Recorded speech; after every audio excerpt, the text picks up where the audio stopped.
رباز.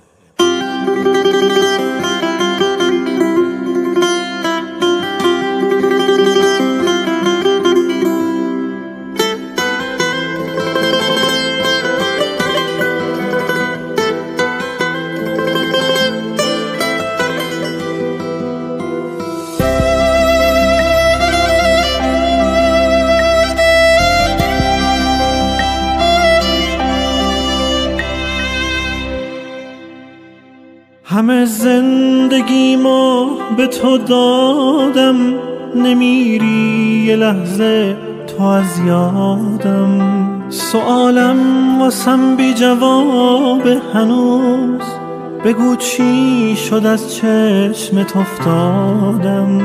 شاید واسه تو راحت رفتنت، ولی بی تو بودن عذاب منه. واسه چی امیدم این روزا که خندیدن تو جواب منه.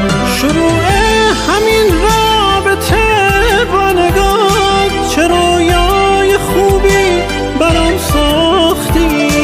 خودتو منو بردی تا آسمون، خودتو به این روزم انداختی. زیادی دلو داده بودم به تو، چه خوشبین بودم به این رابطه. نفهمیدم این حس شیرین من واسه تو یه تفریح تو چند ساعته.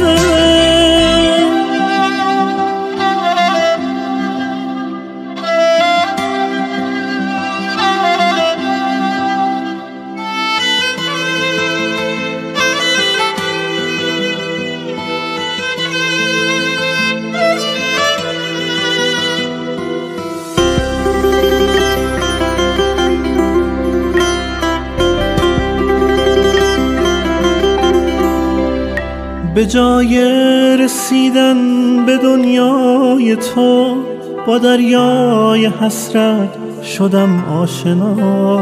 تو چی خواستی و من چی میخواستم، چقدر فرق داشت وسعت عشق ما.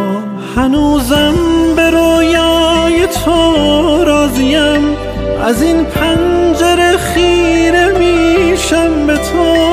واسه من که تنهام همین کافیه، ببینم تو رو تا نبینی منو. شروع